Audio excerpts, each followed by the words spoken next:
In July 1936, an ever-increasing group of men in the Spanish armed forces decided that enough was enough. The nation had been reduced to anarchy, Catholicism had been trodden all over, and estates were being actively collectivized. Communism had arrived in Spain. The odds were against these men. However, they no longer minded. To them, it was more dangerous to not rebel than to rebel, and on they went. Almost immediately, they realized that the task was actually even harder than they imagined. Franco and the best of the Spanish armed forces were stuck in Spanish Morocco, whilst Mola controlled the north of the country. If the war was to be won, then Franco and his elite troops had to get across the strait, which the Republican government had by now blockaded. The Nationalists simply did not have the planes to complete an airlift, and they had to look elsewhere. Neither Franco nor Mola had any qualms about acquiring outside help, and both men independently sent out emissaries to Germany and Italy. Both nations' dictators immediately saw the logic in supporting Franco's cause and sent support. This is the story of Germany's response, the Condor Legion. A couple of quick things before we begin. First of all, this video is purely a work of history, and is in no way, shape or form political, so please don't take it that way. Thank you. Secondly, a huge thank you to my Patreon, Subscribestar and YouTube members who make these videos possible. Without their kind support, I simply would not be able to do this for a living, and I cannot thank them enough. So if you'd like to support the channel, join the Discord, or our weekly Hearts of Iron 4 games, then please do consider signing up in one of the links in the description. Thank you. Even the $2 tier helps immensely.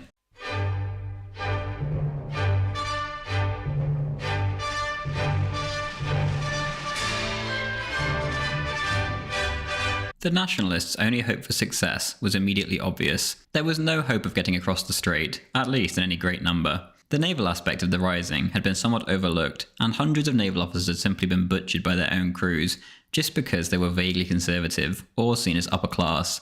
The Republicans now dominated the waters around Spain, at least on paper. An airfield had been captured in the vital city of Sevilla, and the troops had been flown in a handful at a time, but this simply wouldn't do, and it would take far too long. Franco, the soon-to-be Caudillo, instantly knew where to turn, and he reached out to the German military attaché in Lisbon, General Kuhlenthal, via the German Tangiers consulate. Quote, Lieutenant Colonel Beigbeder has asked me to forward the following very secret dispatch. For Military Attaché General Kuhlenthal, General Franco and Lieutenant Colonel Beigbeder send greetings to their friend, the Honourable General Kuhlenthal, inform him of the new nationalist Spanish government, and request that he send 10 troop transport planes with maximum seating capacity through private German firms, transport by air with German crews to any airfield in Spanish Morocco. The contract will be signed afterwards. Very urgent. On the word of General Franco and Spain." End quote.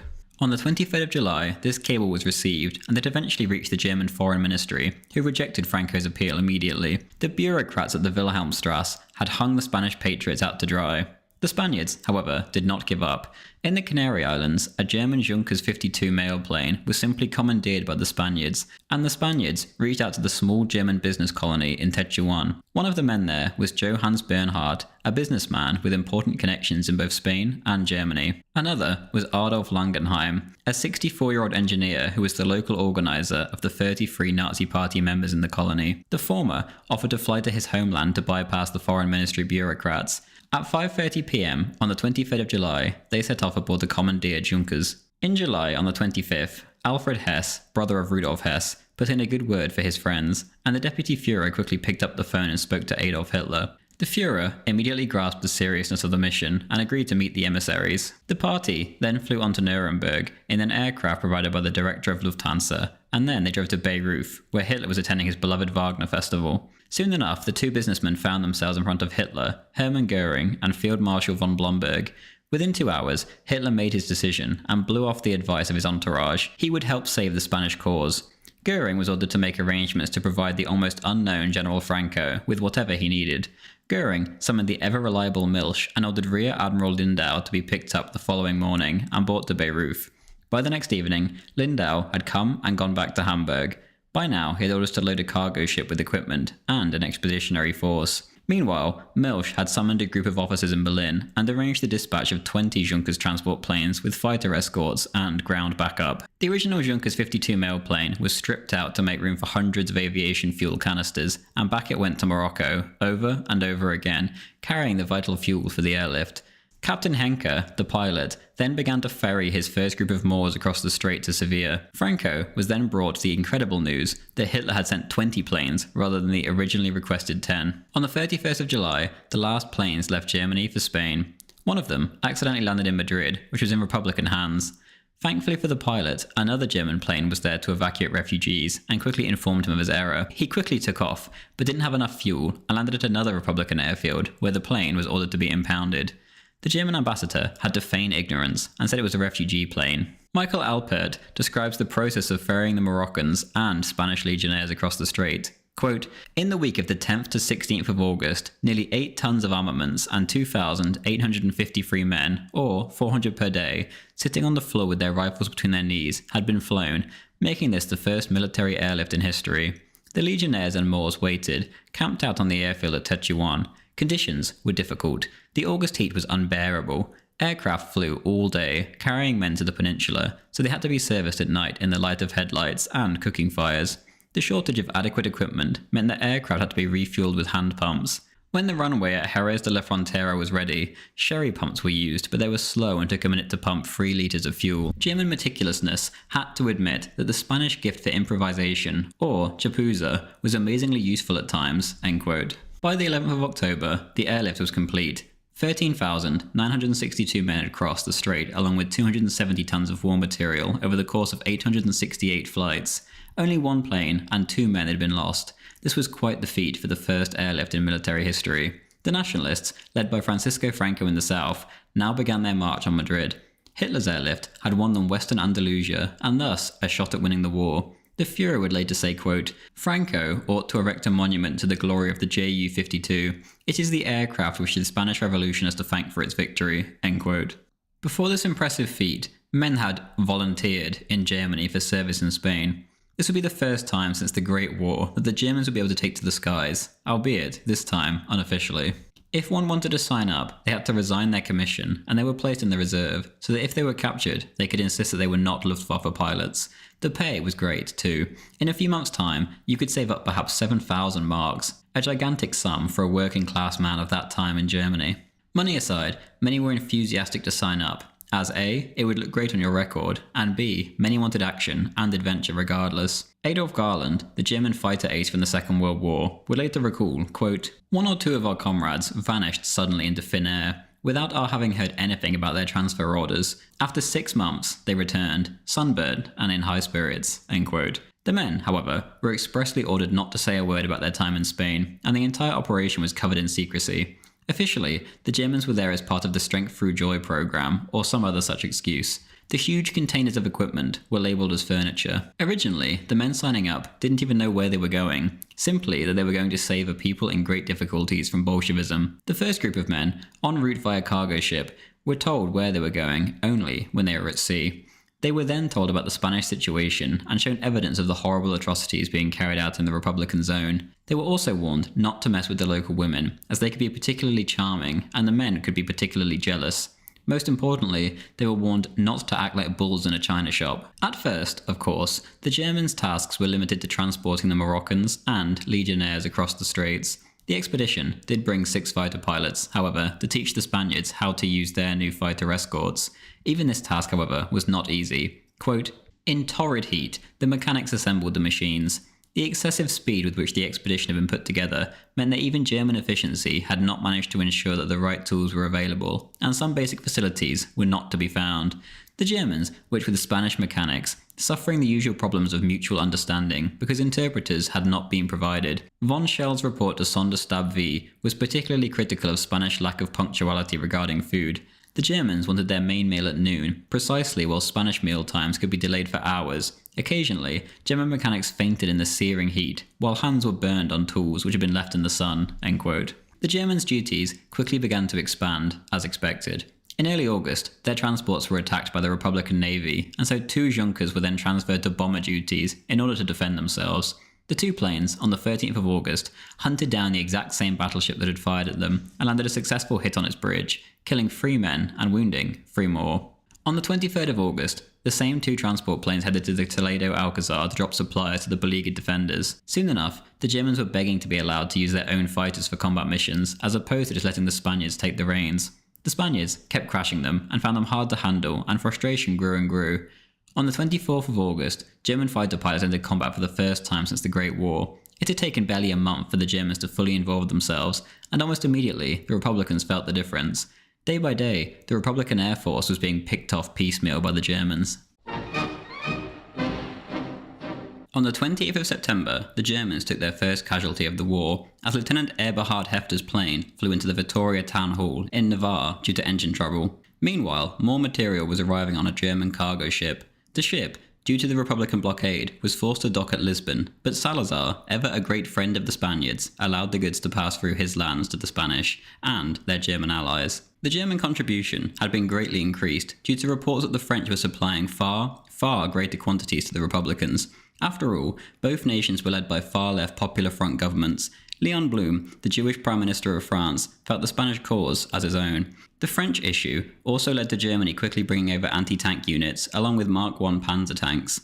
By the end of October, the Germans had supplied the Nationalists with 146 fighters, bombers, recon planes, and seaplanes. For the rest of the year, the German pilot's most important task was to assist Franco's march on Madrid. Lieutenant Knuppel recalls, quote, "We flew daily to and fro between Cáceres, Navalmorales and Talavera, and accompanied the Spanish columns in the Tagus Valley as they advanced on Madrid. It was here that Trautloft and Huvald brought down some enemy light bombers. This was greeted in especially lively fashion by the brave Moroccans. At Navalmorales Forward Airfield, the Moros supplied us with tea and mutton, when, after our first flight to the front in the Talavera region, we made an interim landing there for breakfast." End quote. Soon enough, though, the Spaniards and their German allies ran into trouble. The closer Franco's march to Madrid got, the stiffer the resistance became. The Republicans and their horribly organised bands of militia weren't the problem, however. The Soviets had begun to flood supplies into the country in the form of modern fighters and tanks, far better than any of the by now outdated German equipment that was being used. Once again, the Germans felt they had no choice but to up the ante. These Soviet fighters were absolutely light years ahead. The official German record openly states, quote, "With their new type of aircraft, a new phase of the air situation started," end quote. This was how the Condor Legion was born. In mid-October, Major Hermann Ploscher, a German general staff officer, was given the task of drawing up plans for this new legion. In essence, the German contribution was now going to be an actual expeditionary force who would act on their own as a single force under German tactical command, although, of course, subject to the Caudillo's desires. In November, Lieutenant Colonel Wolfram von Richthofen took field command of the Condor Legion, and then in January 1937 he became Chief of Staff to Hugo Sperrel, the Legion's commander. It would be Richthofen who would be most associated with the Legion when its name went down in the history books. His first impressions upon arrival in November were terrible. Quote, "My accommodation is a very bad room in the Hotel Andalusia. From the Versailles group, there is as yet nobody, but just some material, a part of which is already lying around at the harbour and in an area of Talbalada aerodrome. Transport and distribution, information on the arrivals of the steamers and loading lists are all completely unknown. The unloaded materiel is often unusable since many of the important items are often missing. I'm greeted by the Chief of Staff, Holl, who is worn out and wants to be left in peace. I report to General Sander, who complains about the complete lack of knowledge in Berlin of local conditions here." End quote. Harrow Harder also spoke of the conditions. Quote, "The situation was awful. We would welcome an opportunity to sort things out. The fighters sit here and don't go anywhere. The entire operation appears increasingly like some great escapade controlled by incompetent staff officers. Are our operations justified by results? Why can't we have better aircraft?" End quote. Conditions in Spain in general were pretty horrendous for foreigners. The nation at this time was essentially the backwater of Europe, and the roads reflected that, and wound on for miles in terrible conditions through harsh terrain. The distances at which the Germans had to operate, too, were vast. As a result, just getting equipment around, and even communication, was incredibly difficult. The harsh sun in the summer, or the freezing winds in the winter, had quite the toll on both man and machine. The most important issue to sort out immediately became obvious to Richthofen and the others. The Russian planes were simply superior to theirs. They needed up-to-date equipment. In November, Captain Knuppel, leader of the 4th Fighter Squadron, or 4 Jagd 88, spoke on his situation. Quote, "I now had to take over the leadership of the Eberhard Squadron. In the period that followed of winter 1936-37, we were pitched into all the battlefronts, and thereby got to know the whole of Spain. Leon, Burgos, Vitoria, San Sebastian, Logroño, Zaragoza, Teruel, Barahona, Avila, Escalona, Cordoba, Almorox, These were our combat airfields. The entire squadron consisted of only 35 men, but we stuck together like pitch and sulphur. The ground crews worked untiringly. Once, in a low-level attack by enemy fighters, the armourer Unteroffizier Ike, standing completely unprotected, shot down free-handedly one of the attackers with a rifle. This all goes to show how excellent the fighting spirit of our comrades was." End quote. Despite all their hard work, the Legion continued to come up short against the superior Soviet machines. Air superiority was not achieved, and in early 1937, the Germans suffered a horrifying 20% loss rate. Lieutenant Harder lamented, quote, "We were all convinced that it was madness to continue sending the HE-51s on escort missions over Madrid. The Soviet I-16s, known as Ratters to the Germans and Franco's Air Force, played cat and mouse with us. Even the Martin bombers were at least 50 kilometers per hour faster than ours. The morale of our pilots was excellent, but all the guts in the world were useless with such technical inferiority." End quote. In mid-January, Captain Meerhard von Bernegg simply drafted a report to General Sprell, stating that he would refuse to send men on missions to engage the enemy with the HE-51 anymore. Sprell, furious, rushed to meet Meerhard, but the captain remained defiant and offered his resignation if his wish were not granted. He would not be responsible for these continued suicidal conditions. Sprell stormed off and Meerhard got his way. The way the HE-51s were deployed was officially changed. They would now be used in, quote, low-level attacks against enemy front lines, end quote. In their new task, the Germans worked miracles. The Republican units were mainly militia, made up of far-left extremists who had never even held a gun before the Civil War, which they had wanted so badly. Most marched into battle with their heads held high, yet when they were strafed by high-speed German fighters, they quickly forgot their previous confidence and fled. Position after position was harassed by the Germans, more often than not, sending the young anarchists and communists fleeing to the hills for their lives. In this way, the Nationalists wouldn't have to storm positions in World War I style, taking heavy casualties. Often, however, the Germans would complain bitterly of the Nationalists' overcautious approach, and they wouldn't take advantage of openings created by the Germans. Whilst this was going on, more modern, albeit experimental planes were beginning to arrive. The usual logistical problems persisted, however. Richthofen complained, quote, "Transport roads from the harbour to the airfield are so blocked up that the crates with the Bf-109s, locked inside the wagons for 3 days now, cannot be brought to the airfield. Everyone has now been notified. Any success likely?" End quote. These experimental planes proved rather impressive once they got going, and in March, 16 factory-complete ones arrived, ready for action. Some of the older HE-51s were then given to Spanish crews, whilst the Germans prepared to utilise their newer model, an earlier version of the ones that would fight the RAF over the skies of Britain in a few years' time. By April, the conversion to the new Bf-109s were essentially complete at a respectable pace. The tide had officially turned, and would continue to turn, as the 109s were constantly improved throughout the war. The Spaniards may have been stopped at Madrid, largely thanks to Russian aerial domination, but now the Germans would rule the skies, and the Russians had nothing to match the new planes until the very end of the war, when it was far too late.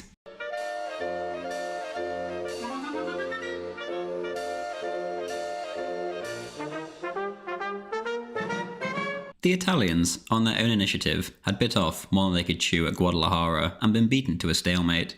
After this, Franco accepted that taking Madrid was futile, and decided to take the rest of the highly industrious north. On the 29th of March, the Condor Legion moved its staff to Navarre. On the 31st, the Nationalists were to begin their infantry offensive, and the Condor Legion were to prove absolutely vital to its success. On day one, the Germans softened up enemy targets with bombs, and then fighters moved in and began to strafe whatever remained, in what was to become a very familiar pattern. The usual issue did occur, however. Michael Alpert writes, quote, "It was this concentrated bombing and shelling very closely in front of the attacking Nationalist infantry, which forced the disciplined and well-fortified defenders out of their mountainous positions. The technique required very close ground-air liaison. Specially detached German officers were required to stand side by side with the Spanish commanders of the attacking infantry. Despite this, progress was slow, and relations between the Francoist leaders and Sprell, and even with the more diplomatic von Richthofen, were not easy. The Germans seemed to demand immediate reactions from the Spanish soldiery, such as might be expected of the highly trained professional and almost gladiatorial German stormtrooper, but not of the just as valiant, though less highly trained, Spanish infantryman. In the German view, Spanish officers did not seem to possess the same level of urgency, or the same sense of timekeeping that was ingrained in the behaviour of their German counterparts." End quote. Von Richthofen recorded of the slow advance in his diary, quote, "The Reds retreat step by step with great morale and human losses, but somewhat fewer material losses. They resist and defend themselves stubbornly. Each step we advance has to be taken by force. Since some nationalist infantry advance only when the enemy is not firing, and the Spanish artillery fires too late, slowly and badly to defeat the enemy, the burden of fighting falls on aircraft, which first demoralize the enemy by causing casualties and keep them moving back, remove their will to fight, and impede supplies and movement. The efforts fall on the forward batteries, whose shots force the enemy out of their trenches and disperse them as we advance. We can do all this because the enemy does not have an air force. The few fighters they have been shot down or destroyed on the ground." End quote. Despite all the issues, Bilbao fell on the 20th of June. Before then, however, the biggest controversy of the war developed. Over the previous decade or so, Western Europe was consumed with the fear of a very specific aspect of future warfare, that being the bombing of cities. British Prime Minister Stanley Baldwin had proclaimed that the bomber would always get through, and this was part of the consensus opinion. In Spain, however, there hadn't been any mass slaughter of civilians from the air, as expected. From the get-go, when the Republicans had air superiority, they had bombed insurgent towns with impunity, and indeed with great inaccuracy. Later, Franco would order the bombing of Madrid, and this would only result in reprisals against the innocent Catholic or even remotely conservative populations in the Republican zone, who were often shot out of hand in retaliation. Almost as soon as it had begun, Franco ceased any form of random bombing of cities. It didn't really have a place in a civil war. This isn't how the propaganda read, however. In the north, there were plenty of bombings, but these were on purely military targets. Intention is not everything, however, and during the Spanish War especially, bombing was in its infancy. Accuracy was indescribably bad, and the inevitable happened. The Germans and Italians bombed the town of Durango, and this resulted in the deaths of hundreds of people, including 14 nuns and a priest in just one incident when their church was hit. The goal was the town's arms factories, which the bombers failed to hit. The Spaniards certainly didn't help allay the fears that civilians were deliberately being targeted. General Mola proclaimed by radio and leaflet dropped over Basque towns, quote, "If submission is not immediate, I will raze all Biscay to the ground, beginning with the industries of war. I have the means to do so." End quote. The Nationalists, despite their harsh propaganda, certainly didn't wish harm on the civilian population of the Basques of all places. In Madrid, and much of the rest of the Republican zone, churches were razed to the ground and the clergy murdered. Yet up north, the Basques were devout Catholics and were uneasy allies of the far-left revolutionaries they had jumped into bed with.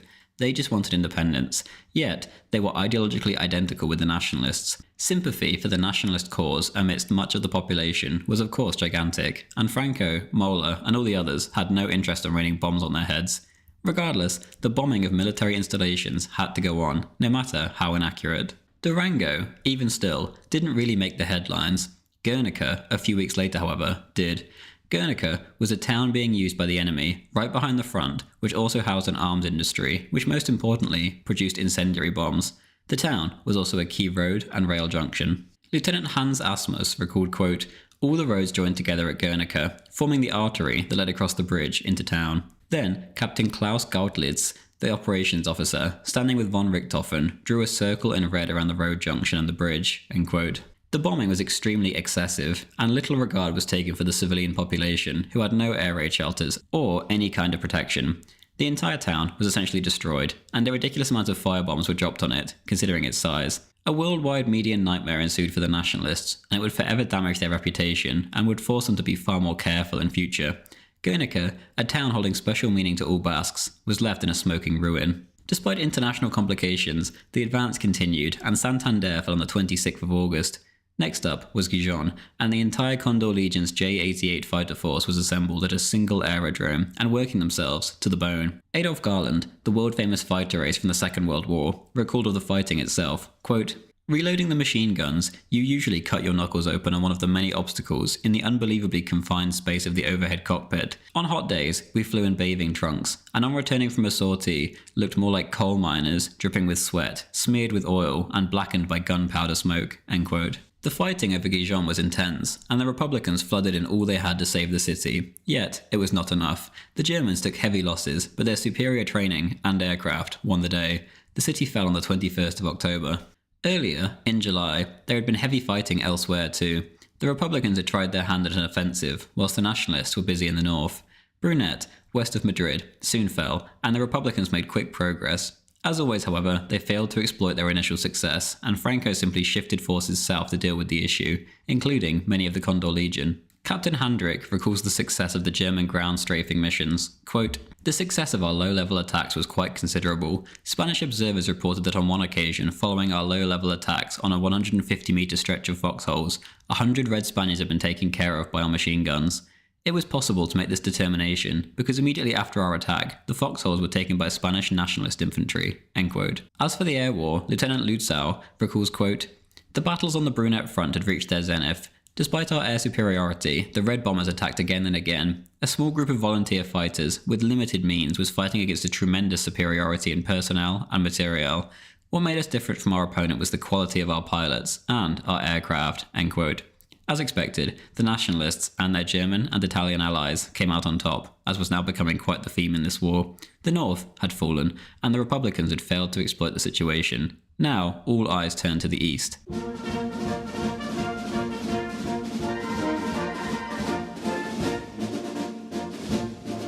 By the time Franco's forces were victorious in the north, the Condor Legion needed a rest. Berlin was seemingly losing interest in them, and the Germans were terribly low on spare parts.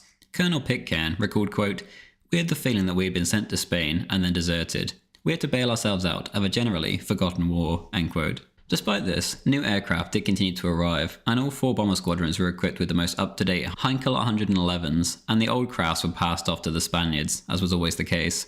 As it turned out, late 1937 was a relatively quiet period, and the Legion got the rest they so desperately needed. Unfortunately for the Nationalists, however, the Republicans chose to launch their next offensive in the most undesirable conditions. On the 15th of December, in the harshest period of winter in that region, the Republicans launched an attack on Tyrol, and by evening, the town was surrounded. Franco's counteroffensive began on the 19th of December, covered by his ever-reliable German allies. Within a day or two, however, temperatures were as low as -18 degrees, and the Legion's motors simply no longer functioned. On the 8th of January, in horrific conditions where hundreds suffered from frostbite, the defenders of Tyrol surrendered. The besiegers, however, now became the besieged, and by the 20th of February, the vital town was retaken. Eckhard Prieb recalls the Legion's contribution, quote, "For more than 2 months, we were engaged in a most bitter battle in ice-cold Aragon. We flew 3 or 4 ground support missions a day at very low level, strafing trenches or dropping our 6 10-kilogram bombs on gun positions or military transport. Aerial combat was left to the Bf-109s, as the Heinkels were no match for the Soviet-made Ratters." End quote. Captain Handrick, in command of the fighters, recalled, quote, "None of it believed it to be possible that in Spain it could become really cold. The scorching heat of the summer had, in fact, helped to give us the notion that we would also experience a warm and pleasant winter. Shockingly, when I made my first reconnaissance flight to the Tyrol front on Christmas Eve, the thermometer showed -18 degrees. It was especially difficult for our ground crews at Kalamocka. Night after night and hour after hour, a special group of ground staff had to rev the engine up in order to keep them warm." End quote. Franco expected help from his German and Italian allies whenever his infantry needed it, yet the weather simply did not permit this. Whenever there was a break in the weather, they did their best, but often the planes would be forced down by fierce winds and snow. Also, during this time, Colonel Richthofen said goodbye after a falling out with General Major Volkmann. He wrote home on the 11th of January 1938, quote, "I request my release immediately. Some leave here and then a return trip home." End quote. 2 days later, quote, "Volkmann and I must part company at the soonest possible date." End quote. On the 30th of January, he was gone and was replaced as Chief of Staff by Major Hermann Ploscher, who had originally organised the Legion. Soon enough, despite the leadership and weather difficulties, as always, the Spaniards were successful. The Republican Air Force was dropping to the Germans like flies once the weather cleared up a little. Captain Handrick recalls, quote, "None of us would have had good memories of Kalamocka had it not been for the 7th of February 1938. This was the date of a quite special triumph for my group, for we were successful in shooting down no fewer than 12 enemy aircraft, 10 Martin bombers and 2 Ratters within 5 minutes." End quote. The Republicans, as noted, had a habit of never exploiting their successes. However, Franco certainly did not have this issue. Almost immediately after reclaiming Tyrol, Franco chose to push on and split the Republicans in two. On the 9th of March at 5:30 am, the artillery barrage signalled the beginning of a new offensive. Soon enough, Franco's Nationalists were marching forwards with the protective cover of German bombers, whom smashed through Republican strongpoints, sending their poorly trained and demoralised soldiers fleeing for their lives. Without losing a single bomber, the Nationalist troops and the Legion destroyed 6 Republican divisions. On day 2 of the attack, the Legion targeted enemy airfields, and practically no resistance could be offered at all. The Republicans were sent into a hasty retreat, and in the entire Aragon offensive, 60 enemy aircraft were lost, half of which were destroyed on the ground, an awful lot for the war in Spain. On the 15th of April, 1938, Good Friday, the Nationalists reached the Mediterranean, splitting the Republic in two. Most, at least those with a realistic view of the situation, began to understand that the war was essentially over. It was just a matter of when. Despite all this, the Republican leadership chose to make yet another gamble in their age-old strategy of launching useless offensives. The Army of the East was reformed into the Army of the Ebro, which now became the elite of the Republican Army, led by communists. On the night of the 25th of July, the Republicans took their chances and the first units crossed the Ebro River. Their success was immediate, and many entire nationalist units were captured. Franco, however, reacted immediately as always and rotated his divisions to face the new threat. The Republicans, in familiar fashion, did not exploit their initial success, and after a week their attack stalled, and a 3-month slogging match ensued over this useless patch of territory that neither side was willing to let go. At the beginning of the battle, the difference between the two air forces was stark. The Nationalists, together with their German and Italian allies, had 408 aircraft, whereas the Republicans only had 250. On top of this, the Nationalist crews were more efficient and better trained than the Republican crews, and this isn't even taking into account the elite German and Italian crews. There was simply no match here, whether it be in terms of quality or quantity. Within 12 hours of the Republicans crossing, Franco's German allies had offered, and indeed provided their full support. Anti-air and artillery batteries were already en route, and bombers immediately began to hit the pontoon bridges, causing chaos to the enemy supply line. There was simply no effective way of countering this for the Republicans. Anti-aircraft guns were scarce in the extreme, and their air force was nowhere to be seen, tied up in Valencia at the beginning of the offensive. Alpert writes of the Condor Legion, quote, "The latter, well armed with fast bombers, attacked poorly defended Republican aerodromes, destroying machines on the ground, while it was not easy to find experienced pilots for the fast Katyushka bombers to bomb enemy aerodromes, which were very well protected by the German 88mm anti-aircraft guns. Bombing of aerodromes and shortage of aviation fuel also hindered the Republican effort in the air. The Battle of the Ebro had become a war of attrition, of bombing, of heavy shelling, and positions taken and retaken by savage, hand-to-hand infantry combat." For Lieutenant Colonel Ploscher, Chief of Staff to the Condor Legion, talking later to an American historian, "On a small scale, it reminded one of the battles along the Western Front during the Great War." End quote. By mid-August, the Republican Air Force had seemingly finally awoken, and they were fully engaged with the Condor Legion above the battlefields of the Ebro. As always though, the Republicans fell short with their less experienced pilots and inferior numbers. By mid-November, it was all over. The Republicans fell back across the Ebro, although in somewhat good order. Franco, as always, exploited his success. On the 23rd of December, Franco's forces pushed north into Catalonia, now that it seemed French intervention would no longer be an issue. The Germans supported them almost every step of the way, bombing as they went, spreading terror amongst the horribly disorganized Republican forces. Not a single Republican plane reared its head on Christmas Eve. It was a rout. The Condor Legion had a restriction that prevented them from fighting too close to the French border, and they stuck to their word and provided help wherever else they could. By early February, Catalonia was firmly in Francoist hands. More of the Republican Air Force had been destroyed on the ground, and there was desperate appeals to Moscow for help, which Stalin indeed provided, but it was too late. On top of this, there simply wasn't the skilled aviators to pilot them. The Republicans in general, but especially in the air, were without the slightest hope. Garcia Lascelles of the Republicans recalled seeing large cases of aircraft supplies, quote, "Why did I want them, when I did not even have suitable pilots to fly them?" End quote. From here on out, Republican resistance simply melted away. It was a walkover. Province after province fell, with but a whimper.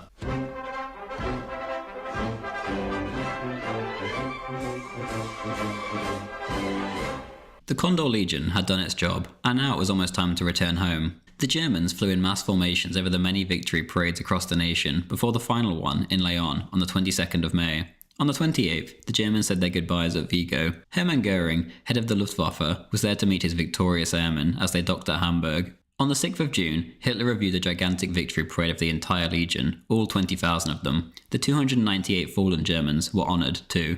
The Legion did not go to Spain, as is often claimed, to practice or refine their skills for a future conflict. Hitler, as we saw, genuinely did want to help Franco in his cause, even though he was also well rewarded for doing so.